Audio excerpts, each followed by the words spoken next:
बच्चों coulomb law एक ऐसी लॉ है जो दो चार्ज के बीच में कितना फोर्स लग रहा होगा उसका मैग्नीट्यूड निकालने का काम करती है। किसका काम करती है? चार्ज के बीच में जो फोर्स लग रहा होगा उसका मैग्नीट्यूड। अब देखो अच्छे, हम लोगों को वैसे पता है कि अगर चार्जेस लाइक चार्जेस हो तो रिपेल होगा और अनलाइक चार्जेस होंगे तो क्या होगा? अट्रैक्शन होगा। बट हमें एक फॉर्मूला चाहिए होता है जो वैल्यू निकाले। जैसे मान लो हमारे पास 2 पॉइंट चार्ज है Q1 और Q2। चार्ज को हम लोग Q से रिप्रेजेंट करते हैं और मान लो इनके बीच में सेपरेशन है R, तो इन दोनों चार्ज के बीच में जो फोर्स होगा उसका फॉर्मूला होता है K Q1 Q2 by R square. ठीक जैसे दो मास के बीच में फोर्स जो होता है वो होता है G M1 M2 by R square, ऐसे ही दो चार्ज के बीच में जो फोर्स होता है वो क्या होता है K Q1 Q2 by R square. But gravitation force में और इलेक्ट्रोस्टैटिक फोर्स में एक बहुत बड़ा फर्क हो जाता है। यहाँ F क्या है? Electrostatic force. किन के बीच का इलेक्ट्रोस्टैटिक फोर्स? दो चार्ज के बीच का इलेक्ट्रोस्टैटिक फोर्स। अब मेरा आपसे क्वेश्चन ये आता है बच्चों, जैसे हमने ग्रेविटेशन फोर्स का भी ऐसा ही फॉर्मूला पढ़ा था और ये भी फॉर्मूला ऐसा ही है, तो मैं आपको ये बताऊंगा, चलो मैं खुद ही बता दूंगा आपको कि फॉर्मूले तो दिखने में सेम है बट आखिर ग्रेविटेशन फोर्स में और इलेक्ट्रोस्टैटिक फोर्स में फ़र्क क्या होता है। देखो अच्छा, पहला तो बेसिक सा फर्क होता है। अगर आप किसी से भी पूछो तो कोई भी बच्चा बताएगा, कहेगा सर मास में जो फोर्स होता है वो ग्रेविटेशन फोर्स होता है और चार्जेस में जो फोर्स होता है वो इलेक्ट्रोस्टैटिक्स होता है। चलो ये हम इस फर्क पे नहीं आते, ये फर्क सेकेंडरी है। बाकी फर्क क्या होते हैं ये देखते हैं। तो देखो अच्छा, पहले ये देख लेते हैं कि यहाँ Q1 Q2 क्या है। Q1 फर्स्ट चार्ज, Q2 क्या है? Second charge. R क्या है? Separation, separation between them. और यहाँ जो मेन चीज है, देखो अच्छे बाकी चीज तो शायद आपको पता होगा कि क्या क्या होता है, बट K जो है इसे हम कहते हैं इलेक्ट्रोस्टैटिक कांस्टेंट। अभी बच्चे हम इसके बारे में धीरे धीरे पढ़ेंगे क्या क्या होता है इसके बारे में। वैसे अगर दो चार्ज आमतौर पे रखे हुए हैं तो हम आमतौर पे जो बेसिक हम स्टडी करते हैं वो मानते हैं दो चार्ज एयर में रखे हैं या फ्री स्पेस में रखे हैं। फ्री स्पेस मतलब वैक्यूम में रखे हैं। अब ये क्यों मानते हैं? क्योंकि एक्चुअल में क्या होता है, ग्रेविटेशन फोर्स और इलेक्ट्रोस्टैटिक फोर्स में सबसे पहला फर्क ये होता है कि ग्रेविटेशन फोर्स मीडियम इंडिपेंडेंट होता है। क्या होता है? Medium independent. इसका क्या मतलब है? अगर दो मासेस के बीच में कोई भी मीडियम हो, चाहे पानी रख दिया जाए, चाहे हवा हो, चाहे अल्कोहल हो, चाहे कोई भी मीडियम हो, मीडियम से फोर्स पे कोई फर्क नहीं पड़ता है। किस केस में? ग्रेविटेशन फोर्स में। बट इलेक्ट्रोस्टैटिक फोर्स जो होता है वो क्या होता है बच्चों? मीडियम डिपेंडेंट होता है। और होता क्या है बच्चों, थोड़ा सा हम आपको बता देते हैं। ये जो इलेक्ट्रोस्टैटिक कांस्टेंट है इसकी वैल्यू एयर या फ्री स्पेस या वैक्यूम के लिए होती है 9 × 10⁹। बट अगर आप मीडियम चेंज कर दो तो इसकी वैल्यू, ये कांस्टेंट है, इसकी वैल्यू क्या हो जाती है? चेंज हो जाती है। अगर यहीं हम ग्रेविटेशन फोर्स की बात करें, जैसे मान लो दो मासेस के बीच में ग्रेविटेशन फोर्स होता है, तो ग्रेविटेशन फोर्स का जो फॉर्मूला होता है क्या होता है? G M1 M2 by R square. वहाँ G क्या होता है बच्चों? एक मिनट रुक जाओ, आप बताओ अच्छा G क्या होता है ग्रेविटेशन फोर्स में? पूरा नाम बताओ। Universal gravitation constant. अब पूरा नाम क्यों इंपॉर्टेंट है बच्चे? ओम दी बताएगा। ओम दी बताओ बच्चे, इस बच्चे ने कहा G ग्रेविटेशन कांस्टेंट होता है, मैंने कहा पूरा नाम बताओ। यूनिवर्सल ग्रेविटेशन कांस्टेंट बोलना ज्यादा जरूरी क्यों है? अगर किसी कांस्टेंट के आगे यूनिवर्सल लगाए, क्या लगाए? यूनिवर्सल, तो उसका मतलब ये होता है कि वो हर जगह क्या है? सेम है। देखो बच्चों होता क्या है, आज तक आपने दो कांस्टेंट ऐसे पढ़े हुए हैं जिसके आगे यूनिवर्सल लगता है, बता सकते हो कौन कौन से? प्लैंक के आगे यूनिवर्सल प्लैंक कांस्टेंट लगा होता है, तो यूनिवर्सल गैस कांस्टेंट और यूनिवर्सल ग्रेविटेशन कांस्टेंट। अब देखो अच्छे अभी तो फिलहाल गलत, तो देखो सब कुछ हो सकता है, ये बात तो अपनी जगह है, बट देखो अच्छे हम बात आज की करते हैं। फ्यूचर में तो कुछ भी हो जाएगा, फ्यूचर में तो आपके पर लग जाएंगे, आप उड़ जाओगे, फ्यूचर में तो आप छोटे हो जाओगे, कुछ मिनिमाइज कर सकते हैं, तो फ्यूचर में तो कुछ भी हो सकता है। बट अभी के बारे में देखें तो यहाँ जो कैपिटल G होता है वो मीडियम इंडिपेंडेंट होता है। क्या होता है? Medium independent. तो सबसे पहला फर्क, अगर आपसे कोई पूछे कि भाई ग्रेविटेशन फोर्स में इलेक्ट्रोस्टैटिक फोर्स में सबसे पहला फर्क क्या होता है, तो आप कहोगे कि ग्रेविटेशन फोर्स जो होता है वो मीडियम इंडिपेंडेंट होता है। मतलब दो मास के बीच में अगर आप मीडियम चेंज भी कर दोगे तो उनके बीच का जो फोर्स है वो सेम रहेगा। बट चार्ज के बीच में ऐसा नहीं होता है। दो चार्ज रखे हुए हैं, अभी उनके बीच में एयर है, अब हमने क्या किया? पानी भर दिया, मीडियम चेंज कर दिया, बीच का मीडियम क्या कर दिया? चेंज। तो मीडियम चेंज होते ही फोर्स भी क्या हो जाएगा? चेंज हो जाएगा। बट मास में ऐसा होता है? नहीं, क्योंकि वहाँ कैपिटल जी होता है, मतलब उस हिसाब से वहाँ कैपिटल जी यूज़ करते हैं, यूनिवर्सल ग्रेविटेशन कांस्टेंट। और यहाँ पे क्या कहते हैं, इलेक्ट्रोस्टैटिक कांस्टेंट। क्या इलेक्ट्रोस्टैटिक कांस्टेंट के आगे भी यूनिवर्सल लग रहा है? नहीं लग रहा है। इसका क्या मतलब है कि वो मीडियम टू मीडियम क्या करेगा, चेंज हो जाएगा। समझ में आया बच्चों? देखो ये 9 × 10⁹ वैल्यू होती है, ये एयर या फ्री स्पेस के लिए होती है। अगर मीडियम चेंज हो जाएगा तो वैल्यू चेंज हो जाएगी। एक मिनट रुक जाओ बच्चे। दूसरा फर्क क्या होता है बच्चों? दूसरा फर्क क्या होता है? दूसरा फर्क ये होता है कि इलेक्ट्रोस्टैटिक फोर्स में बी अट्रैक्टिव और रिपल्सिव। दो चार्ज के बीच का जो फोर्स होता है वो क्या हो सकता है, बोलो? मे बी अट्रैक्टिव और रिपल्सिव। क्या ग्रेविटेशन फोर्स रिपल्सिव होता है कभी? ग्रेविटेशन फोर्स रिपल्सिव होता है? ग्रेविटेशन फोर्स क्या होता है? Always attractive. तो अगर आपसे कोई पूछे इलेक्ट्रोस्टैटिक फोर्स और ग्रेविटेशन फोर्स में मेजर फर्क क्या होता है, तो आप यही कहोगे कि ये दो फर्क मेजर होते हैं। और ये फॉर्मूला होता है, दो चार्ज के बीच में फोर्स निकालने का, ये फॉर्मूला हम यूज़ कर सकते हैं। अब k की वैल्यू जो होती है 9 × 10⁹ होती है जब दो चार्ज के बीच में जो मीडियम हो वो वैक्यूम या फ्री स्पेस हो। तो एग्जामिनेशन पर्पस की अगर हम बारे में बात करें तो बच्चों देखो, एग्जामिनेशन पर्पस में ये हमारे बेसिक इंट्रोडक्शन है। इसके बाद सीधे सीधे हम कुछ नहीं। हाँ बच्चे देखो बच्चे, होता क्या है, जब हमने 10 क्लास पढ़ी थी, सॉरी 11 क्लास पढ़ी थी, तो 11 क्लास में हमने कहा था कि आप किसी भी क्वांटिटी की यूनिट निकाल सकते हो। तो हमने आपको सिखाया था कि जैसे मान लो अब ये फॉर्मूला है हमारा, हमने आपसे जी की यूनिट भी निकलवाई थी। तो अगर आपको जैसे इसकी यूनिट निकालनी है तो आपको क्या करना है बताओ? बाकी को इधर ले आओ, इधर ले आओ तो क्या हो जाएगा, न्यूटन मीटर स्क्वायर पर कूलम स्क्वायर। तो आप उसको निकाल सकते हो। तो यूनिट अब आपको निकालना आना चाहिए, मतलब यूनिट पूछने की जरूरत नहीं है, यूनिट निकालना चाहिए। अच्छा एक और अच्छी चीज़ है, ये भी आपने पूछा, मैं बता देता हूँ। देखो बच्चे, यूनिट के साथ साथ अब आपको डायमेंशन निकालना भी आना चाहिए। मैं आपको बताऊंगा, 11 क्लास में डायमेंशंस निकालना आसान होता है, 12 क्लास की क्वांटिटीज़ की डायमेंशन निकालना थोड़ा मुश्किल होता है। वो मैं आपको सिखाऊंगा क्या होता है। चलो एक काम करो, अच्छी बात है, जैसे आपने यूनिट पूछा तो मैं एक आपको टास्क देता हूँ, एक काम करो। खैर अभी मेरा प्लान में नहीं था, बट एक काम करो, के की डायमेंशन निकाल दो। क्या निकाल दो? डायमेंशन ऑफ के। क्या निकालो? डायमेंशन ऑफ के। करो, के की डायमेंशन निकालो। तो मैंने आपको एक टास्क दिया है, जो कि मैंने आपको पूछा है के की डायमेंशन क्या होगी इलेक्ट्रोस्टैटिक कांस्टेंट की। तो देखो बच्चे इधर देखो, F इक्वल टू क्या होता है, के Q1 Q2 by R square. अगर आप इसको इधर ले आओ तो के क्या हो जाएगा, F R square by Q1 Q2। तो के क्या हो जाएगा बेसिकली, न्यूटन मीटर स्क्वायर पर कूलम स्क्वायर। अब कई बच्चों को जिनको लग रहा था कि कूलम फंडामेंटल क्वांटिटी होती है, वो कूलम यूज करे थे। बेसिकली कूलम फंडामेंटल क्वांटिटी नहीं होती है। होता क्या है, करंट क्या होता है, flow, rate of flow of charge. I क्या होता है, Q बाई टी। Q क्या होता है, I × T। Actually ampere fundamental quantity होती है। तो फंडामेंटल 11th बच्चे बताया था ना, 7 फंडामेंटल क्वांटिटीज होती है। जाके एक बार वीडियो देखो, जाके देखो बच्चे। 7 बताई थी, mass, length, time, temperature, luminous intensity. ठीक है, ठीक है। तो ये आप कूलम को क्या लिख सकते हो बच्चे, कूलम को लिख सकते हो ampere into second, ampere into second. तो newton metre square ampere second का स्क्वायर। ठीक है। जब हम 11th क्लास में पढ़ रहे थे बच्चों, तो मैंने आपको ना कहा था कि देखो बाकी सब चीज़ों की डायमेंशन मत याद करना, बट मैंने कहा था फोर्स की डायमेंशन जरूर याद रखना। फोर्स देखो, फोर्स जो न्यूटन होता है, फोर्स होता है मास इंटू एक्सेलरेशन, जो कि न्यूटन होता है। इसकी डायमेंशन होती है mlt -2, m1 l1 t -2। Metre है, मीटर की क्या हो जाएगी, लेंथ का स्क्वायर, एम्पेयर का स्क्वायर, और सेकंड मतलब टाइम का स्क्वायर। ठीक है, सॉल्व करें बच्चों। कुछ कट रहा है यहाँ पर देखो, कुछ कैंसिल हो रहा है क्या? नहीं हो रहा, नहीं हो रहा तो डायरेक्टली कर देते हैं। m की जगह क्या आ जाएगा, 1। l की जगह क्या लिखूं बताओ, l क्या लिखूं? कूलम को बच्चे 1 कूलम 1 एम्पेयर सेकंड के बराबर होता है ना। ठीक है, देखो बच्चे लेंथ को क्या लिखूं, और कोई लेंथ है इसके अलावा? टाइम t -4 और एम्पेयर -2। कोई डाउट बच्चे बोलो, आप लोगों ने तो निकाला ही है।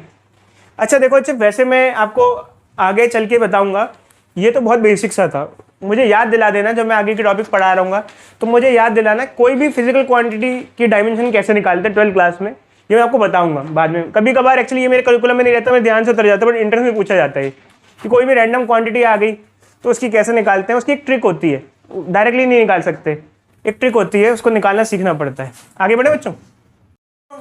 अब हमारे पास एक क्वेश्चन है आपके लिए।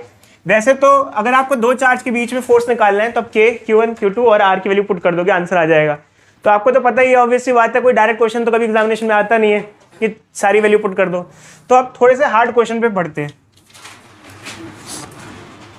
एक काम करो बच्चे, मान लो हमारे पास 3 स्फीयर है, A, B and C। 3 sphere है।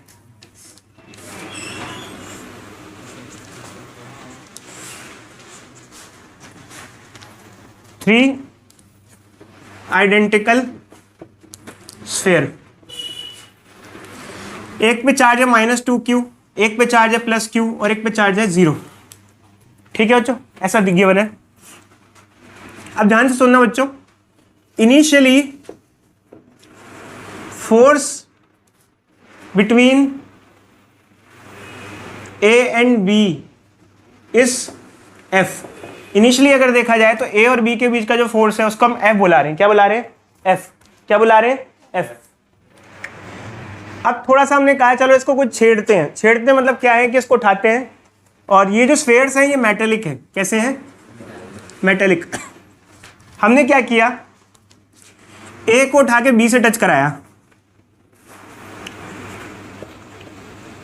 फिर A को अपनी जगह पर वापस लाके रख दिया। ठीक है, फिर B को ले आके C से टच कराया, फिर B को वहीं भी रख दिया। ठीक है, अब फाइनली हमने वैसे के वैसे ही रख दिए जैसे पहले थे। बट एक मिनट रुक जाओ बच्चे, जहां से उठाए थे वहीं से रख दिए। देखो डिस्टेंस चेंज नहीं हुआ, क्योंकि वहीं लाके रखा गया तो दूरी अभी भी क्या रहेगी? R ही रहेगी। बट दूरी तो सेम रही, बट चार्ज क्या हो जाएंगे? शेयर होंगे। क्या होंगे? शेयर। अब आप इसको टच कराओगे, चार्ज शेयरिंग होगी, इसको टच कराओगे, तो अब जो चार्ज शेयरिंग हुई तो न्यू फोर्स F डैश है। क्या है? न्यू फोर्स क्या है? F डैश है। ठीक है, तो आपको F डैश लिखो, F dash in terms of F। F के टर्म्स में F डैश की वैल्यू निकालो। Calculate the value of F dash in terms of F। पुराने फोर्स और नए फोर्स का कंपैरिजन करो। हमें इस क्वेश्चन में चार्ज शेयरिंग करनी है कि चार्ज शेयरिंग क्या क्या होगी। तो सबसे पहले ये देखो कि हम स्टेप बाय स्टेप चलते हैं। पहले स्टेप में क्या किया, हमने इनको टच कराया फिर अलग कर दिया, फिर हमने इन दोनों को टच कराया फिर अलग कर दिया। इधर देखो बच्चे, इधर देखो। तो पहले स्टेप में इन दोनों का टोटल चार्ज कितना होगा? जब हमने A और B को टच कराया टोटल चार्ज कितना होगा? -2Q + Q -Q, और दोनों पे कितना होगा? हाफ हाफ हो जाएगा, टोटल का हाफ हाफ। ये हमारा A है, ये हमारा B है, ये हमारा C है। खैर मैं C को भी दिखा रहा हूँ क्योंकि मुझे सही लग रहा है। तो टोटल का हाफ मतलब क्या हो जाएगा? इसका हाफ। इसका हाफ मतलब -Q/2। कोई दिक्कत तो नहीं बच्चों? और इस पे क्या था? 0। ये हमारा स्टेप 1 हुआ। कोई डाउट इसमें? अब हम किस पे आएंगे? स्टेप 2। एक मिनट रुक जाओ बच्चे। ठीक है, स्टेप 2 पे है। ठीक है, अब हम किसको किसको टच करा रहे हैं बच्चों? B और C। तो A का तो कोई लेना देना नहीं है, तो A को तो मैं वैसे ही बना देता हूँ -Q/2। अब हम B और C को टच करा रहे हैं। इनका टोटल चार्ज कितना है B और C का? -Q/2 + 0 -Q/2। अब टोटल का हाफ हाफ हो जाएगा, इसका हाफ। इसको अगर हाफ से डिवाइड करेंगे तो कितना आएगा बताओ बच्चे? -Q/4 और -Q/4। तो बेसिकली क्या है कि अब हमें किस किस से मतलब है? हमको इससे मतलब नहीं है, हमको इससे मतलब है कि पहले ये था इनिशियल फोर्स निकालने के लिए इन दोनों से मतलब है, और फाइनल फोर्स निकालने के लिए इन दोनों से मतलब है। तो एक काम करो, 2 फॉर्मूले लगाओ। एक में Q1 Q2 ये लोगे और दूसरे में Q1 Q2 ये लोगे। समझे बच्चे? 2 बार फॉर्मूले लगाएंगे, और वो जो 2 बार फॉर्मूले हम लगाएंगे उनको कंपेयर कर लेंगे बाद में। क्या करेंगे? कंपेयर। तो चलो बच्चे देख लो, जिन जिनका नहीं हुआ जल्दी कर लो, नहीं तो फिर मैं करा दूंगा। तो सबसे पहले हम एक काम करते हैं, पहले वाला इनिशियल फोर्स निकाल लेते हैं। इधर देखो बच्चे बोर्ड पे, इनिशियल फोर्स क्या होगा? K Q1 Q2/R are square. Q1 कितना है बच्चों, क्या है, इसको -2Q लेंगे या मॉड में लेंगे, मॉड में लेंगे तो क्या हो जाएगा ये 2Q, और ये क्या हो जाएगा Q बाय आर स्क्वायर। क्या आ जाएगा बच्चों 2KQ² बाय आर स्क्वायर। और अब फाइनल फोर्स लेंगे तो क्या होगा F डैश, इसमें भी ये फॉर्मूला लगाएंगे K। फर्स्ट चार्ज कितना है, माइनस तो लेंगे नहीं, मैंने आपको बताया मॉड में लेना है Q/2, और सेकंड चार्ज कितना है Q/4 आर स्क्वायर। इसको सिंप्लीफाई करेंगे क्या आ जाएगा ये KQ² बाय 8 आर स्क्वायर। जब कभी कंपेयर करते हैं तो डिवाइड कर देते हैं, क्या कर देते हैं डिवाइड, इसको इससे उठा के डिवाइड कर दो। डिवाइड करेंगे तो ये आर स्क्वायर से आर स्क्वायर कैंसिल हो जाएगा, क्यू स्क्वायर से क्यू स्क्वायर, के से के, क्या आएगा बच्चों F dash is equal to 2/1 1/8, ये से मल्टीप्लाई क्या आ जाएगा 16/1। ठीक है बच्चे, एक मिनट रुक जाओ बच्चे।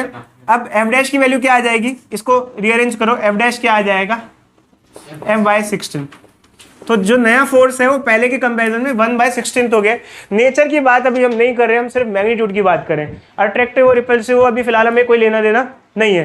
अब जो हमें क्वेश्चन दिया हुआ है कि हमारे पास 4 आइडेंटिकल चार्जेस हैं। कितने चार्ज हैं बच्चों, 4। इधर देखो बच्चों, बोर्ड पे देखो सभी बच्चों, 4 आइडेंटिकल चार्ज है और इनका मैग्नीट्यूड बराबर है चारों का। और हमको बेसिकली निकालना क्या है, हमको बोल रखा है कि 4 जो चार्जेस हैं ये एक स्क्वायर की साइड्स पे कॉर्नर पे प्लेस्ड है, ये ऐसे, और जो स्क्वायर है उसकी साइड क्या है A है, और ये जो चार्ज प्लेस है इसे पॉइंट A बोल रखा है, ये पॉइंट B है, ये पॉइंट C है और ये पॉइंट D है। इधर देखो बच्चे, पूछा गया है कि ये जो चार्ज है जो पॉइंट B पे प्लेस्ड है, जो चार्ज पॉइंट B पे प्लेस्ड है, इस पे नेट फोर्स कितना होगा। ये जो चार्ज पॉइंट B पे प्लेस्ड है इस पे नेट फोर्स कितना होगा। तो सबसे पहले बताओ इस चार्ज पर बाकी कितने चार्ज फोर्स लगा रहे होंगे, 3। इस पे कौन कौन लगा रहा होगा, ये और ये। देखो बच्चों, हमेशा एक चीज ध्यान रखना, जब कभी आप कोई क्वेश्चन सॉल्व करो तो बाकी से हमें मतलब नहीं है, जिस पे पूछा गया है उससे मतलब है। किस पे पूछा गया है, इस पे, तो सिर्फ मतलब किससे, इससे। इस पे बाकी कौन कौन लगा रहा होगा, ये लगा रहा होगा, ये लगा रहा होगा और ये लगा रहा होगा। क्या अट्रैक्ट हो रहा होगा या रिपेल हो रहा होगा, रिपेल। क्यों, पॉजिटिव। ये इसको इधर धकेल रहा होगा, क्या होगा, जा निकल यहां से। इसे क्या लिखेंगे FAB क्यों लिखेंगे, फोर्स ऑन, सॉरी FAB नहीं, वेरी गुड बच्चे, FBA लिखेंगे। FBA का मतलब क्या होगा, force on B due to A की वजह से B पे जो फोर्स लग रहा है। ये किधर फोर्स लगा रहा होगा, इस पे ऊपर, इसे क्या लिखेंगे FBC, force on B due to C। और ये वाला इस पे किधर फोर्स लगा रहा होगा, ऐसे, ये इसको ऐसे धकेल रहा होगा, जा निकल यहां से, FBD। तो बेसिकली 3 फोर्स लग रहे हैं। कितने फोर्स लग रहे हैं, 3। देखो बच्चों, टोटल मिला के 3 फोर्स लग रहे हैं। तो सबसे पहले एक काम करेंगे, तीनों फोर्स का मैग्नीट्यूड निकालेंगे, कितना अमाउंट है, क्वांटिटी कितनी लग रही है।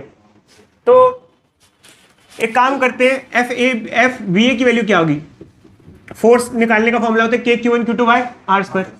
पहला चार्ज क्या है Q, दूसरा चार्ज क्या है Q, डिस्टेंस क्या है A, तो ये स्क्वायर आ जाएगा, क्या आ जाएगा KQ² बाय A स्क्वायर। अच्छा, ऐसे ही अगर हमें FBC निकालना है तो इसकी वैल्यू भी क्या आ जाएगी, सेम आ जाएगी। क्यों, देखो बच्चे, जब चार्ज सेम होते हैं और डिस्टेंस सेम होता है तो फोर्स भी क्या होता है, सेम होता है। हाँ बच्चों बोलो। देखो, तो हमने आपको बताया बच्चों कि जो फोर्स इन दोनों का फोर्स है और इन दोनों का फोर्स है, उसका अमाउंट क्या रहेगा, सेम रहेगा। क्यों सेम रहेगा, मनस्वी बताओ, इन दोनों का फोर्स और इन दोनों का फोर्स का अमाउंट सेम क्यों रहेगा। क्योंकि बच्ची चार्जेस दोनों क्या है, सेम है। दोनों चार्ज QQ है, चार्जेस दोनों QQ है और डिस्टेंस भी क्या है, सेम है। भाई ये भी चार्ज Q है, ये Q है, और ये भी Q है और ये भी Q है, और दूरी भी क्या है, सेम है। तो इस पे जो फोर्स इसकी वजह से लग रहा है और इस पे जो फोर्स इसकी वजह से लग रहा है, जो कि FBC और FBA, ये दोनों क्या होंगे, सेम होंगे, और दोनों की वैल्यू क्या है, सेम है। ठीक है बच्चों, आई बात समझ। बट एक्चुअल में क्या है कि अब ये निकालते हैं कि ये वाला फोर्स कितना होगा, force on B due to D। तो देखो बच्चे, के एक चार्ज क्या हो गया Q, दूसरा चार्ज क्या हो गया बताओ Q, चार्ज तो सेम है। अब यहाँ पर और इन दोनों केस में डिस्टेंस सेम था, इसका डिस्टेंस और इसका डिस्टेंस क्या था, सेम था, क्या था, सेम था। बट इन दोनों का डिस्टेंस सेम नहीं है क्योंकि वो साइड था और ये क्या है, डायगोनल है। बताओ बच्चे डायगोनल कितना होगा, अगर ये ए है तो ये क्या होगा, √2 है। जब हम लोगों ने बच्चे छोटी क्लास में पढ़ा है तो यहाँ पर क्या होगा बच्चे, √2a का स्क्वायर, तो ये क्या हो जाएगा, KQ²/2a² ये आ जाएगा। अब एक काम करते हैं बच्चों, देखो होता क्या है, हमारे पास 3 वेक्टर आ गए, मतलब 3 फोर्सेस आ गए बेसिकली, और उनकी वैल्यूज भी हमने निकाल ली है। बट होता क्या है कि जब हम इसको इस टर्म्स में लिखते हैं ना तो कैलकुलेशन करना थोड़ा डिफिकल्ट हो जाता है। हम ट्राई करते हैं इसको सिंप्लीफाई कर ले, क्या कर ले, सिंप्लीफाई का मतलब क्या होता है, एक काम करो आप इसको f मान लो, KQ²/a² को क्या मान लो, f। अगर इसको f माना तो ये भी क्या हो जाएगा, f। बट ये क्या हो जाएगा, ये हमने f माना है, KQ²/a² को f माना है।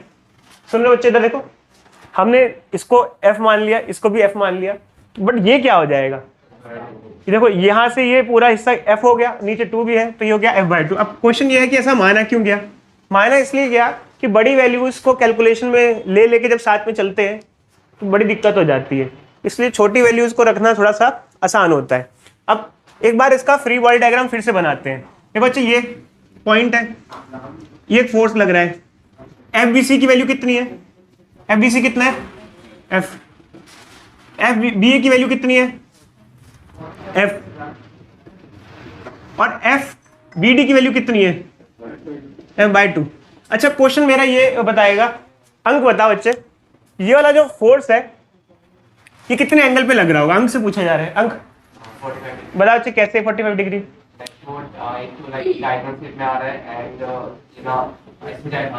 देखो बच्चे स्क्वायर है ना, ये क्या है, स्क्वायर। तो स्क्वायर, अगर हमारे पास कोई स्क्वायर होता है तो स्क्वायर में जो डायगोनल है कितना एंगल बनाता है, 45 डिग्री बनाता है। तो अगर ये एंगल 45 है तो ये एंगल भी क्या होगा, 45 होगा। क्योंकि स्क्वायर में अगर आपसे कोई पूछे, जनरली हमसे कोई पूछे कि देखो एक स्क्वायर है, उसमें आप जब डायगोनल ड्रॉ करते हो तो डायगोनल जो 90 डिग्री है, क्योंकि स्क्वायर में पूरा एंगल कितना होता है 90, तो डायगोनल उसको आधे आधे में तोड़ देता है कि 45 और 45 में। तो अगर ये एंगल 45 होगा तो ये एंगल भी क्या होगा, 45 होगा। तो ये हमने बता दिया बच्चे 45 डिग्री है। तो अब हमारा क्या काम है, हमारे पास 3 वेक्टर्स हैं, 1, 2 और 3। अब इसको सॉल्व करने के 2 तरीके हैं, आइदर आप रिजोल्यूशन यूज करो, क्या यूज करो, रिजोल्यूशन, और क्या यूज करो, पहले 2 को सिंप्लीफाई कर लो, पहले किसी 2 को एक साथ सिंप्लीफाई कर लो, बाद में उसको बाद में और सिंप्लीफाई कर लेंगे। तो अब देखो अच्छा, मैंने ना आप लोगों को वीडियो दी थी और 11th क्लास का देखने को कहा था, और उसमें ना हमने शॉर्ट ट्रिक भी सिखा रखी है, शॉर्ट ट्रिक भी सिखाई है। उसमें से एक शॉर्ट ट्रिक हमने आपको सिखाई है बच्चे, देखो, क्योंकि वैसे तो सीबीएसई के लिए आप पूरा कर लो, सिंप्लीफाई कर लो, बट मैं ट्राई करूंगा अब वैसे आप तक शॉर्ट ट्रिक पे ज्यादा रिलाई करो, क्योंकि अब तो एंट्रेंस वगैरह के लिए आप फोकस करो ज्यादा। मैंने आपको बताया था कि अगर 2 इक्वल वेक्टर्स होते हैं और उनमें 90 डिग्री का एंगल होता है तो वजह बताओ रिजल्टेंट क्या होता है, x√2, और कितने डिग्री पे होता है, बीच में होता है, ठीक बीच में, क्योंकि ये बराबर बराबर है तो इनका रिजल्टेंट ठीक बीच में होगा, क्या होगा, x√2। ये कैसे आता है, वही जो फॉर्मूला होता है r = a² + b² + 2ab। अब आप कहोगे सर आप पूरा करके दिखा देते, ये क्यों बताया आप, मतलब ये क्यों कह रहे हो, ये इसलिए कह रहे हैं कि बच्चे एंट्रेंस वगैरह में क्या होता है, आपको इतना टाइम नहीं होगा, आपको ये शॉर्ट ट्रिक याद होनी चाहिए।